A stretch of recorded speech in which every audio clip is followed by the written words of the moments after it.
Hey everybody, Miss M here.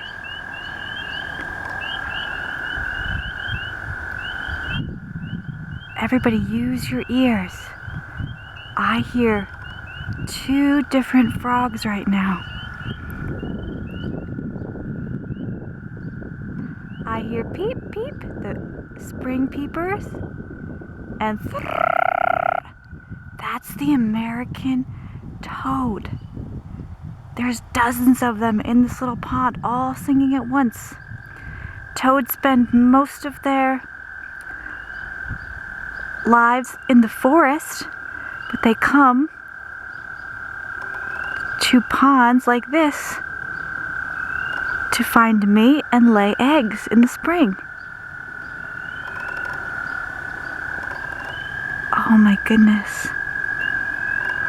So your challenge for today is to find a frog. Wow, look at them. There's like 4 of them all together. Incredible.